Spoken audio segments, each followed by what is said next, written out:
Hi, I'm Gavin. So, bit of a different type of video, not type of video, but basically, after a long time, I've upgraded my iPhone. I went from an iPhone 13 Pro to this, which is an iPhone 16 Pro. Now, you could have jumped on the bandwagon with these. Some people upgrade these things every year. I just really, my contract was up.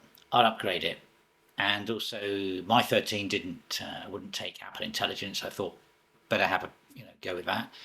But what I'm going to look at purely is its video capabilities, because I think since the iPhone, I can't remember which one, 15 or 14, they've had a USB-C on the Pro versions. They've had a USB-C connection on the bottom that allows you to pump out ProRes Apple log onto an external hard drive. Now, that's incredibly handy. I mean, it's not a RAW format. I mean, it's log, it's ProRes, so it's got some caveats. I mean, it's not like this is being shot on a camera that shoots RAW, so if I screw the white balance up, I can adjust that really easily. And I got a lot more control in post-production with RAW files. And ProRes, I mean, I've done a billion shoots where we've just shot ProRes. Obviously, the camera knew what it was doing. Maybe it was me. And we lit it properly and we white balanced correctly, and everything looked amazing with ProRes. ProRes is a great format. It's Apple's proprietary compression, and it's great. It's like the standard in post-production. Everything runs ProRes. If you've got a Mac, Apple M1, M2, M3, depending which one you've got now, it's got ProRes encoders and decoders built in, so everything fires along really quickly. So this is great. So obviously, if you're going to record Apple ProRes internally on a camera, on a phone, you need a big chunky hard drive. Big like a terabyte to do it internally. I didn't do that. I got a 256 one because if I was going to shoot ProRes, I'd obviously do it to an external drive. You wouldn't really want to clutter up internally. The other video capabilities it's got, I mean, it's got its cinematic mode that gives it sort of like fake depth of field behind it, and also you can bring that into Final Cut X, and you can actually refocus in Final Cut X where you wanted to focus. So you can move your depth of field around and change all that sort of thing. So that's really clever. There's some really clever technology in the camera. It's got three main cameras built into it. It's got, I believe, a 24mm, a 13mm, and 120 or 100 mil. It's got a telephoto, so it's got these three lenses. It uses a thing called fusion technology, and I don't know if that's used for video, but it's for the camera, for the stills, it's like takes multiple pictures, pulls them all together. I mean, but they're all Bayer sensors, I believe, in here, so there's nothing super clever going on apart from the fusion thing where it's probably trying to squash back together some Bayer images which have discarded loads of information to make them have more detail. So yeah, so I thought we'd have a look at the ProRes capabilities on it. Now, obviously, you've got like the standard camera app on this thing, which comes with it, and if you plug in an external hard drive that's formatted to exFAT or with a USB-C cable, you can literally record straight out into ProRes onto the car. One of the things I have noticed, onto the hard drive, one of the things I have noticed, you can't like review the footage, and there's some audio features, maybe I'm doing it wrong. There's some audio features which are quite clever. There's like foremost, standard, cinematic, something else, studio, and something else, where you can refocus. It's got 4 microphones built into the camera, into the phone, so you can refocus where the audio is coming from, which is quite clever and intelligent. I don't know if you can do that. I get 4 channels of audio when I bring it into Resolve. I don't know if you can do anything with it in there. Maybe they'll update Final Cut X, or maybe it's been done, and you can refocus where your audio comes from. But I did have a play with it. I mean, we'll go through it. What I'll do is I'll mount this and I'll shoot some of this video in ProRes log and an Apple log, and then I'll bring it into Resolve and we'll grade it and see what it looks like. Okay, so just for the avoidance of doubt, this is being shot on a R5 at 8K with the standard 24-70 zoom on it.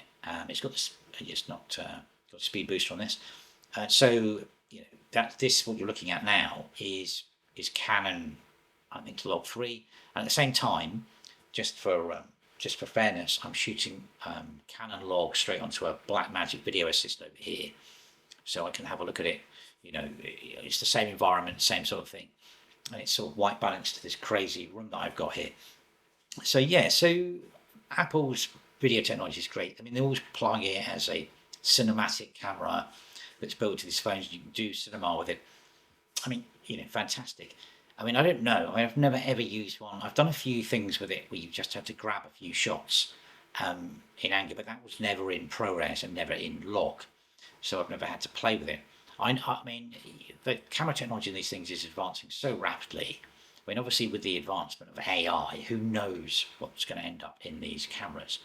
But yeah, so what I'm going to do now with it, I'll sort of talk about the different modes.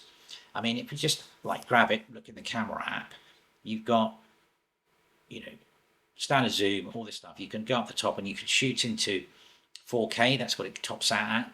And you could go up to shooting to an external hard drive. You can shoot to 120 frames per second, which is really cool actually.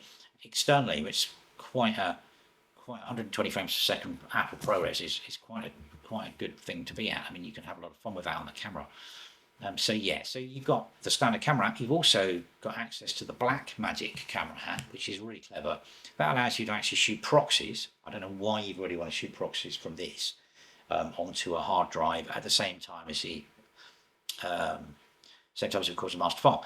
And the other thing is, obviously with the Blackmagic, they've got their cloud system. You could put the proxies from that. You could fire the proxies up from the camera app, and then if you were shooting in anger on this thing, and an editor could have access to those, and then bring them down, start the edit, and when you get back and you offload your files, you can reconfigure to the master files that you've got on there, the Apple ProRes files.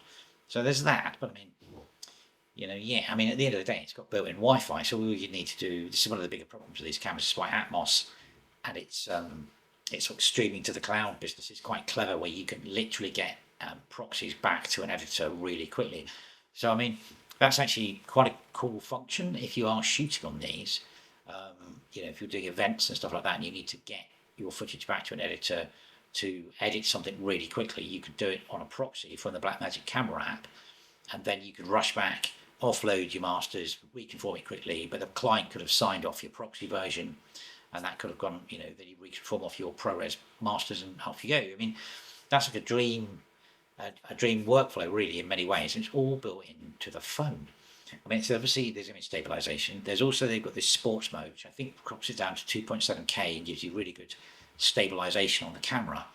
But yeah, so what I'm going to do now, I'm just going to shoot a bit of footage with this, and then we'll bring this into Resolve with my Apple log material, with my Canon log, and we'll just have a quick look and see what that does, and then I'll come back.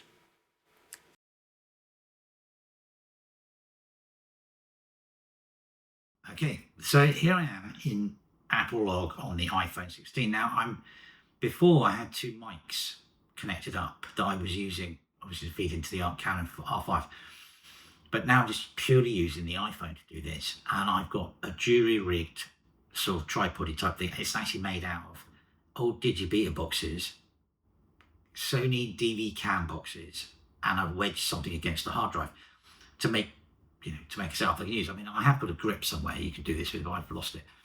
Anyway, and this is pumping straight out of USB-C onto a T7, Samsung T7. Tons of those left over from Blackmagic days. So there you go. So this is the picture. This is me doing it.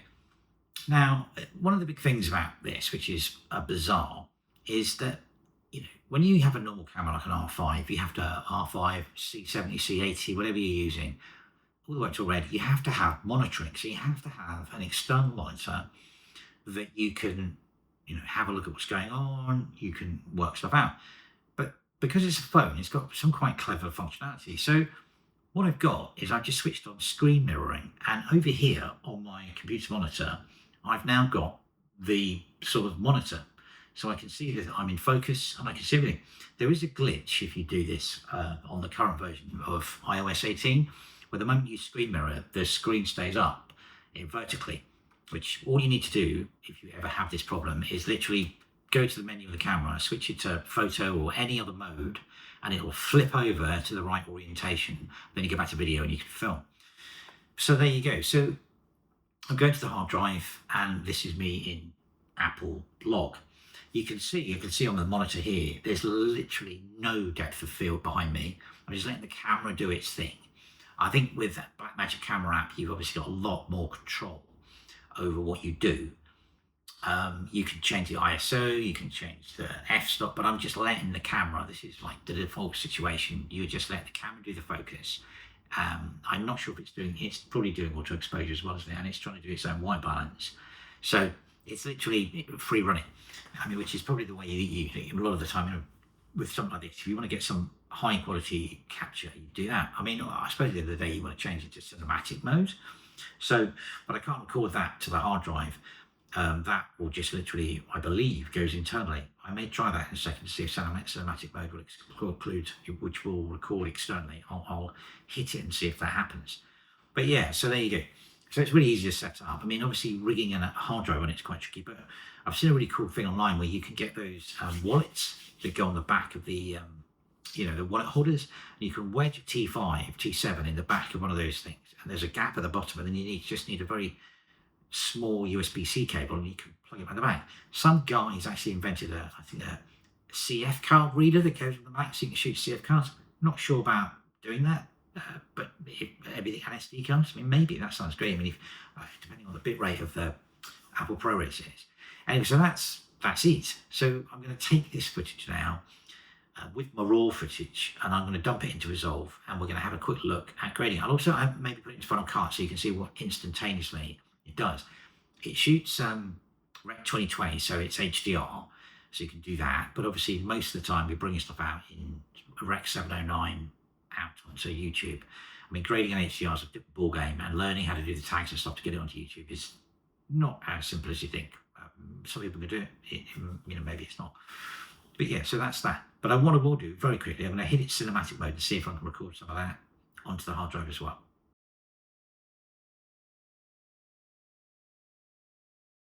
So now I'm in cinematic mode. My skin tones have gone red. Okay, and I can see that there's massive. If this is going to the hard drive, you can see behind me now that there's like this fake depth of field going on. It's not bad actually. Pretty cool. But I think this is going to like some MPEG format, HVAC or something. So this isn't ProRes. But again, there is features with this. You see my fingers. There's features with this. I mean, you can bring it into Final Cut and I can refocus, put myself out of focus, put the background in. Anyway, I don't know if that's got on the hard drive, but I'll if not, I'll copy it and put it into Resolve with this as well. But you won't get the benefit so much of it in Resolve because I can't adjust it. It's only Final Cut, but I think that allows you to do the change of field, this depth of field change. Anyway, so that's it. So I've just shot all this for 4K 25, and let's have a look at it.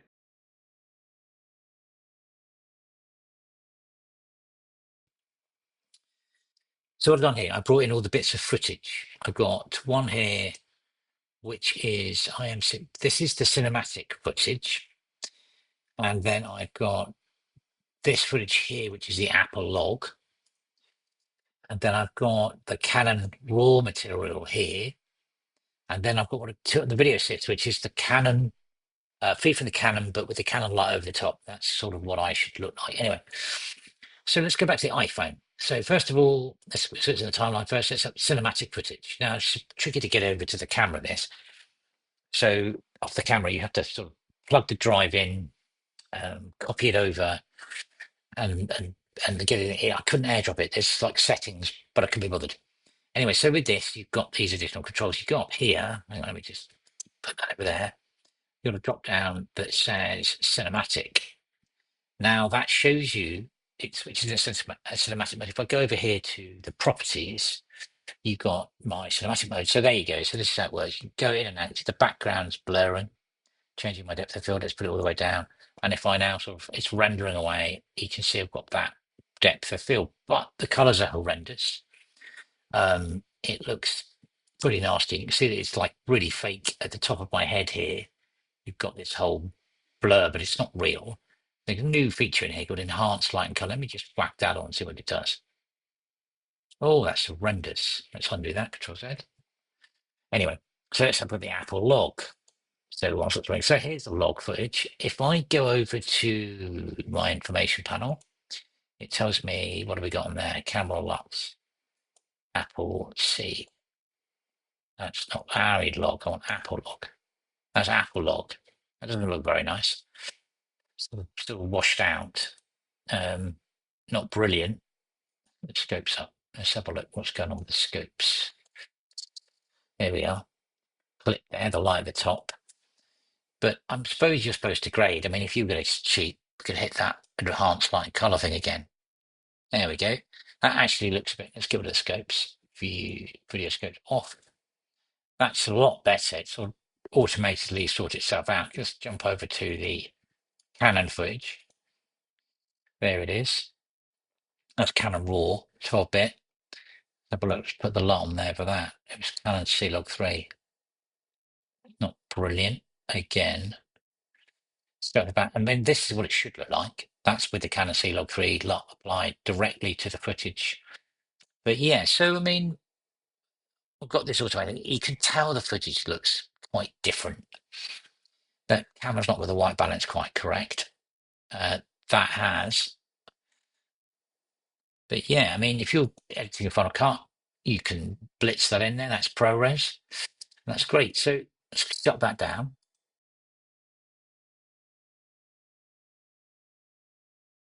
So I've made a timeline. I've brought it in, same clips, DRM file here. That's the video assist with the lot over the top. This is the, now this is interesting. That's the log Canon log. No, that's the Apple log material. And then this is the cinematic footage. I've just found a complete amazing bug in here. I managed to get the cinematic footage imported into Final Cut, and then I went inside the Final Cut folder, the Final Cut like database thing, and pulled out the actual cinematic footage, dropped it into the folder. Every time I try to access that folder with the cinematic footage sat there, Resolve just crashes. It literally bins out. So what this is what imported from the camera. So this isn't cinematic. It's the same footage, but it's been processed and it doesn't have the cinematic metadata. So that's something to be aware of. You can't bring that footage into Resolve at all. Even the cinematic just crashes Resolve. Anyway, so I've made a timeline. It's very strange. Anyway, here's a timeline, edit. And where we go, we've got our Apple log here, cinematic there. You see it's already got 709. Then that's my Canon material from the video assist. And then this is Canon RAW. Now, you can treat this as those, you just dive in and do LUTs, but let's just do some color management. So hit this, and what I'm going to do is go into the color management tab, DaVinci RYB color managed. That. Now, what that does, it's like ACES, if you understand, we'll do ACES in a second. It sort of looks at metadata, looks at the footage and says, I know what you are. I'm going to make you sort of look in the SDR space, standard dynamic range 709. So let's see what it does. So save. And it's very intelligent. So let's jump into the color page, bit bigger view. Okay, so this is over here is the Canon RAW material. And it's sort of gone, okay, it's Canon RAW. Let's make that look like 709. That's not too bad. Jump to the 709 that actually the Canon RAW material, the Canon ProRes that burned a light in. And it's not too far off there. It's sort of slightly, it's brighter. You can see that in the scopes at the bottom. You can see it's quite bright. Then let's go back to the cinematic footage. It's done nothing to that. It's ignored it. It's gone, okay, that's 709 already. I don't need to do anything to that. And then look at the Canon log. Now, the Canon log, it's sort of, that's incredibly similar to what I had in the, let's get rid of that. Let's go to Gallery Media Pool. That's quite similar to what I had in Final Cut X. It's sort of not quite there. It's closer though, I think, than what it was. And now let's try ACES. Okay, so same thing area here. You go to ACES CCT, better to grade with, you get a better control over the toe of it all. And then you have to make sure you're in ACES 1.3. Now, what you can do here, ACES is quite clever. Same thing. I'm going to leave the no input transform on the front. And DaVinci Resolve should detect what's going on with the footage, it says. ACES is a bit more, it's a bit trickier sometimes. Anyway, so save that. So here we go. So this is now in ACES. This is now automatically detected its Apple log, and it's done that. If we go into, yes, it can't understand that footage. So what I'm going to do there is I'm going to go back. Can I do it in this one? I can do it in this one. Doing this and bypass color management. It's doing the time on here. I'm just going to click on that, and I'm going to click bypass color management, and then that basically ACES will ignore it. Let's go to the footage for the video assist again. Had a lot on it, so bypass color management, and then go to a Canon RAW, and now that's sort of guessed again what it should be. Now you can just, that's the sort of two color management ways. You've got DaVinci Resolve color management, and you've got ACES color management. So now if I go back and we'll put this back to the standard, DaVinci RYB timeline color space is, let's put that to DaVinci wide gamut, DaVinci wide gamut. So you've got maximum DaVinci, where are you? There you are. And put my output space as 709. Somewhere down here, tag it for A, and save. So this is literally as raw as it can get. So let's just jump on that. Yeah, that's ignored it. That's it. My Canon log. And let's do really basic. That's why I'm in HDR mode. Don't want to be in that. Let's go back to that one. So do contrast. Where are you? Here we are. Just put a bit of contrast in. It's widen the signal right out. And then put some color into it. We will, saturation. Here we go. Put some saturation in. Start to push some color in. That's, and you can sort of grade from there. You want, that's not completely, it's orange. It's not very nice. But yeah, I mean, you could just dive in, and he swore then, sorry. You can just dive in here now and fiddle around with your colors and grade it like normal. Don't want to touch that. This is what it looked like before. Same with the the log material, the raw Canon stuff here. You can do contrast into it, add some saturation, start to play around, those kind of things. So you could, yeah, so you could just do it normally. When obviously this is log material, we wouldn't do this. We'd go to decode, clip, white balance is shot. And if it's Canon log 3, you really want to put it into Canon log 2 because Canon log 3 is not fantastic. And then you can grade from there. You can have a fiddle, get your colors in, put a bit more contrast into it, get it looking nice. There we are, it's better. And then you've got a better looking bit of footage. A bit dark there. But anyway, so yeah, so there you go. So that's Apple Log in Final Cut X, and dropped it into DaVinci Resolve.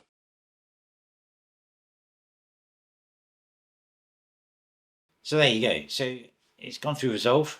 We've had to play with color grading and stuff like that, ACES, all these sorts of things. I mean, I don't know. I don't know. I mean, there's some of these hybrid cameras now, the Sony cameras, the Canons, they're more expensive, obviously, than an iPhone. It don't have quite as much flexibility. But the thing is, I know you can snap and clip lenses on the front of these things. I'm not really sure. I mean, you never use it as an A cam. If you're like content creating for the web and stuff like that, yeah, maybe. I mean, maybe if you're going somewhere really extreme and this is the only device you've got it. I mean, there's still a world out there, and there always will be for cameras with lenses, RAW and all this. I mean, we'd be interested to see what happened with Nikon now they own Red, and if they relinquish anything with the patents on RAW format that they've got. I mean, that could be a boon for Apple.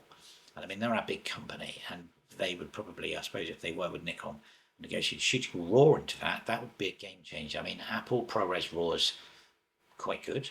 I mean, I've used it off of the Atmos recorders. I don't think there's any camera that can shoot it directly into the body. I'm not sure. Maybe the Nikons can now, but I mean, I don't know.